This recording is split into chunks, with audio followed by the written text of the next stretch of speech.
I'm going to piss some people off today. I haven't said that in a while, but we're going to talk about how this all-motor Viper is a hypercar killer. So let's grab one of these Gen 5 Vipers and let's say we get it for about 140 grand, right?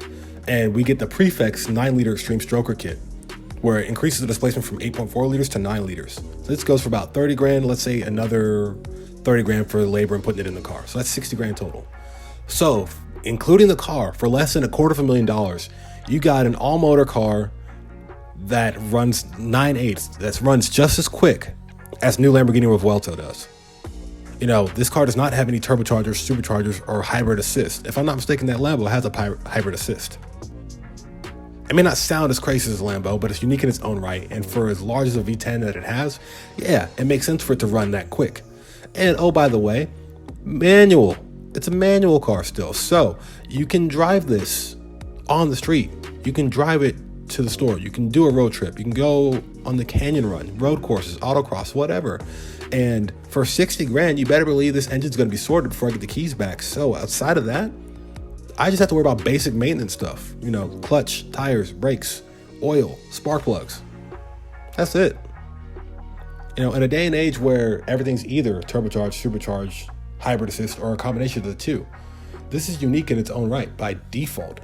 And I understand there are companies like Calvo that go crazy on these Vipers because Vipers are so niche that unless you're into Vipers, nobody cares about Vipers unless it's twin turbo. All right, so I understand why Calvo did that. And they even went crazy with the dog box transmissions as well. And one could argue, like, well, what if you put a dog box on this? Yeah, it would probably be half a second to a full second quicker. It'll be an 8-second all-motor car competing with, dare I say, some of the twin turbo cars out there, right? But that defeats the purpose of it, and it's no longer, you know, a complete vehicle, a complete street car. It becomes a one-trick pony. And it's not enough to have a license plate and a parachute and consider it a street car. I'll say it again. It is not enough to have a street car that has a license plate and a parachute.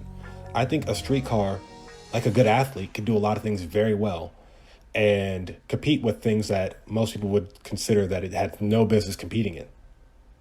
Does that make sense? So going back to this, I would say that this all-motor approach is perfect for a car like this. And I would also say in the same breath that there is a company out there that does twin-turbo Viper builds for the street very well that does not market themselves that much. And the owner of this shop has mentioned this.